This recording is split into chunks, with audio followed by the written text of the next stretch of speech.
देख रहे हैं आप और मैं हूं आपके साथ प्रज्ञा सिंह। क्या मायावती का अकेले लोकसभा चुनाव लड़ने का फैसला सही है? जहां एक ओर मायावती अपने फैसले पर अटल खड़ी हुई नजर आ रही है, तो वहीं दूसरी ओर उनकी पार्टी लगातार कमजोर होती चली जा रही है। मायावती बार बार कह रही है कि पार्टी मजबूत है और अकेले चुनाव लड़ने में सक्षम है, लेकिन जिस तरह से पार्टी से एक एक कर कभी सांसद, कभी विधायक, कभी कार्यकर्ता मायावती का साथ छोड़कर सीधे सीधे दामन थामते हुए अन्य दलों का नजर आ रहे हैं, क्या मायावती जानबूझकर सच्चाई को देखना नहीं चाहती और मायावती से नाराज होकर जा रहे नेता क्या इसकी वजह उनके भतीजे आकाश आनंद तो नहीं? ये सवाल इसलिए बन रहा है क्योंकि जब से आकाश आनंद को पार्टी का उत्तराधिकारी बनाया गया, तब से पार्टी लगातार कमजोर हो रही है। 5 राज्यों में हुए विधानसभा चुनाव में भी देखा गया कि पार्टी के कार्यकर्ता कमजोर रणनीति के चलते मायावती से काफी ज्यादा नाराज नजर आए। मायावती ने क्या अपने भतीजे आकाश आनंद को पार्टी की जिम्मेदारी सौंपकर कोई गलती तो नहीं कर दी है? क्योंकि यहाँ पर ये सवाल पूछते हुए आजाद समाज पार्टी के संस्थापक चंद्रशेखर आजाद नजर आए। सुनिए जरा आप हमारे सहयोगी अमन जी के बयान को कि आखिरकार उनका क्या कुछ मानना है, और साथ ही यहाँ पर सुनाएंगे हम आपको अपने सहयोगी दिनेश का भी बयान। देखिए, जाहिर सी बात है, लोकसभा चुनाव बहुत नज़दीक है, तो ऐसे में हर कोई चाहता है कि उनकी जो खासकर पॉलिटिकल लोग की उनकी भागीदारी जो है वो ज़्यादा नज़र आए। और ऐसे में आज़ाद जो है वो जिस तरह से ख़ुद को मजबूत करने में लगे हुए हैं पॉलिटिकल तौर पर लगातार, चाहे उत्तर प्रदेश हो या फिर राजस्थान हो, मध्य प्रदेश हो या फिर कहीं और की बात करें, कि वो हर जगह पे अपनी ज़मीन सियासी जो है वो मजबूत करना चाहते हैं। लेकिन क्या ऐसे में उनको सफलता मिल पा रही है? और जिस तरह की बात उन्होंने कही है कि अगर अखिलेश यादव जैसे लोग जो राजनीति में मजबूत हैं, पारिवारिक घराने से आते हैं, अगर इनकी चलती तो ये हमें राजनीति में आने भी नहीं देते, इस तरह की बात वो कहते हुए नजर आ रहे हैं। लेकिन खफा वो इस बात से भी हैं प्रज्ञा जी, क्योंकि अगर आप देखें तो एकमात्र सीट पर उनका नाम जो है निकल कर आता है और वो नगीना की सीट कहने के दिखाई पड़ती है। तो ऐसे में क्या जो आज़ाद हैं इसी बात से खफा हैं, क्योंकि जहां एक तरफ जो जयंत चौधरी जिसको खुद सपा जो है इनवाइट करती है कि भाई आप 7 सीटों पर हमारे चुनाव लड़ेंगे,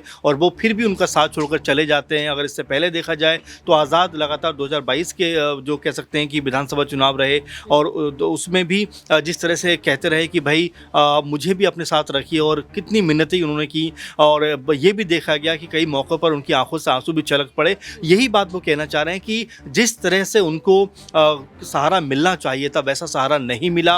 अब जबकि लोकसभा चुनाव बहुत नज़दीक हैं, तो ऐसे में उनकी पार्टी भी मजबूत है। अगर हम 2023 की बात करें, जो राजस्थान में चुनाव हुए, उसी चुनाव की बात करें विधानसभा की, तो वहाँ पर आज़ाद की पार्टी लगभग 30 सीटें ऐसी रहीं जहाँ पर बीएसपी से भी अधिक वोट उनको मिलता है। तो ये समझ में आता है, और वो खुद भी कहते हैं कि अगर इन सीटों पर इतनी बड़ी तादाद में हमें वोट मिल रहा है, तो यूपी में तो खैर हमारी सियासी ज़मीन मजबूत है, तो यहाँ पर क्यों हमें एकमात्र सीट दी जा रही है? तो इसी को लेकर मुझे लगता है वो नाराज़ भी हैं, खफा हैं, और अब आने वाले दिनों में क्या वो बड़ा कदम उठाते हुए नजर आ सकते हैं, क्योंकि इससे पहले वो ये बात कह रहे थे कि कम से कम 10 से 12 सीटों पर ऑल ओवर इंडिया की अगर बात करें, पूरे देश भर की बात करें, तो कई राज्यों में जाकर वो 10 से 12 या 12 से 15 सीटों के ऊपर जो है लोकसभा चुनाव लड़ने का ऐलान कर चुके हैं। तो अब ऐसे में अगर यूपी से उनको महज 1 सीट मिली है, तो क्या वो उस पर चुपचाप चुनाव लड़ेंगे या फिर यहाँ से अपनी जो बगावत है वो दिखाते हुए नजर आएंगे? क्योंकि जिस तरह का बयान उन्होंने दिया है अखिलेश यादव को लेकर भी ये बताता है कि कहीं ना कहीं ऐसी बात है, नाराजगी है,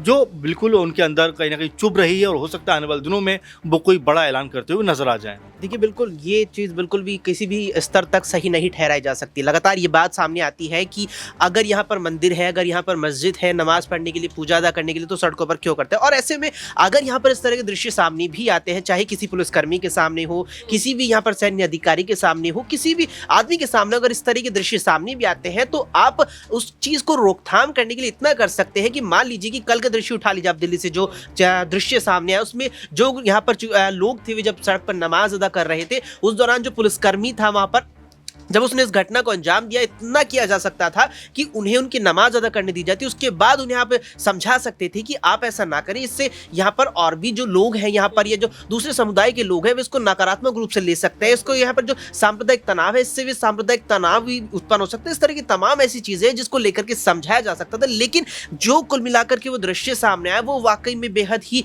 स्थिति और बहुत ही तनावपूर्ण दृश्य है। देखिए जिस तरीके से वो पूरी घटना हुई, अब वहां पर कुछ लोग यहाँ पर नमाज अदा कर रहे थे, जब पुलिस वाले ने वहां उस एक व्यक्ति को लात मारी, और वो केवल किस लिए? केवल इसलिए कि वो अपनी नमाज सड़क पर अदा ना करे। उसका कहने का मतलब क्या था? उसके कहने का मतलब ये था कि आप यहाँ पर ना करें, आप अपनी जो स्थल है वाकई में वहां जाकर अपनी नमाज अदा कर सकते हैं। ये चीज सीधे तौर पर बाद में भी कही जा सकती थी, समझाई जा सकती थी। लेकिन अब जिस तरीके से ये जो पूरा घटनाक्रम सामने आया, अब इस समय सवाल उठता है कि क्या इससे जो सांप्रदायिक तनाव है, क्या वो इससे उत्पन्न नहीं होगा? देखिए इससे तो सांप्रदायिक तनाव उत्पन्न होने की संभावना और भी ज्यादा बढ़ जाएगी। और जिस तरीके से इस पूरे मामले पर चंद्रशेखर आजाद ने अपनी प्रतिक्रिया जाहिर की है, साफ तौर पर वे यहां पर सवाल उठाते नजर आए। बिल्कुल वाजिब यहां पर नजर आता है कि इस तरह से अगर यहां पर कोई व्यक्ति अगर सड़क पर पूजा भी कर रहा होता तो वाकई में सवाल उठता है कि क्या वे यहाँ पर अपनी जो घटना थी, यानी कि जिस तरीके से उन्होंने नमाज अदा करने वाले व्यक्ति को लात मारी, क्या वे पूजा करने वाले शख्स पर भी इस तरीके से अपनी हरकत को अंजाम देते? तो वाकई में बेहद निंदनीय है और कहीं ना कहीं सवाल जो है वाकई में उठते और लगातार उठते नजर भी आएंगे। तो देखा आपने और सुना भी किस तरह से हमारे सहयोगियों ने अपनी राय रखी और बताया कि वे आखिरकार क्या समझते हैं। मायावती ने अपने भतीजे आकाश आनंद को जिम्मेदारी देकर कोई गलत फैसला तो नहीं कर लिया, और क्या लगातार कमजोर हो रही पार्टी को देखते हुए अब पार्टी की कमान सौंपती हुई मायावती चंद्रशेखर आजाद को नजर आ सकती हैं, जिसके कयास लगातार लगाए जा रहे हैं। देखना काफी अहम रहेगा कि अकेले चुनाव लड़ने के फैसले पर अटल मायावती क्या अकेले चुनाव लड़ने के फैसले पर आगे भी इसी तरह से अटल खड़ी नजर आती है, या लगातार टूट रही पार्टी को बचाने के लिए अपने फैसले को बदलती हुई नजर आती है। देखना काफी अहम रहेगा। फिलहाल के लिए इस खास रिपोर्ट में इतना ही। देश और दुनिया की तमाम खबरों के लिए आप बने रहिए नेक्स्ट 9 न्यूज के साथ।